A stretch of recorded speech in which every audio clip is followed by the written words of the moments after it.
तो वही शेर व शायरी खूब हुई, आज आपको मिलवाता हूँ त्रिवेणी से। ये अदब की ऐसी सिंफ है जिसका पूरा क्रेडिट गुलजार साहब को जाता है। इन्होंने इसे पॉपुलराइज किया है, लेकिन आखिर ये है क्या? देखिए, जैसे शेर में 2 मिसरों में हम लोग बात करते हैं, वैसे ही इसमें 3 मिसरों में हम लोग बात करते हैं। तो पहले जो 2 मिसरे होते हैं वो एक मुकम्मल कहानी बयान करते हैं, ऐसा मंजर पेश करते हैं कि आपको लगता है कि बात पूरी हो गई। लेकिन जैसे ही तीसरा मिसरा आता है, उस मंजर में अलग रंग डाल देता है और पूरी बात को एक नया मोड़ दे देता है। पूरे मानी बदल जाते हैं। ऐसे समझ नहीं आएगा, मैं मिसाल से समझाता हूं। माँ ने जिस चांद से दुल्हन की दुआएं दी थी, आज की रात वो फुटपाथ से देखा मैंने।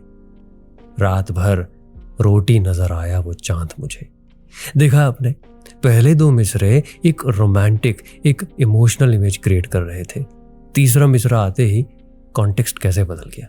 अब चांद रोमांटिक सिंबल नहीं रहा, एक मेटाफर बन गया। एक और मिसाल देखें, जिंदगी क्या है जानने के लिए जिंदा रहना बहुत जरूरी है, आज तक कोई भी रहा तो नहीं। अच्छा, एक बात लाजमी याद रखें कि हर 3 लाइन वाली पोएम त्रिवेणी नहीं होती। अगर तीसरी लाइन सिर्फ पिछली 2 बातों को दोहरा रही है तो वो महज 3 लाइन है, त्रिवेणी नहीं। त्रिवेणी वही है जहां तीसरी लाइन एक विस्फोट करे, एक नया नजरिया पेश करे। तो तीसरी लाइन जो होती है वो एक रेवलेशन होती है। वो आपके 2 मिसरों में बनाए हुए परसेप्शन को तोड़ देती है, नई दुनिया के दरवाजे खोल देती है, एक नया मंजर पेश कर देती है।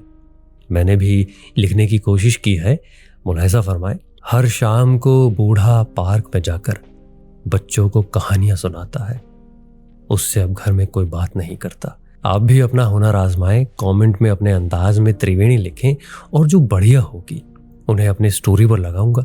और नेक्स्ट वीडियो में आपको बताऊंगा त्रिवेणी और एक मशहूर जापानीज पोइट्री स्टाइल में क्या फर्क है।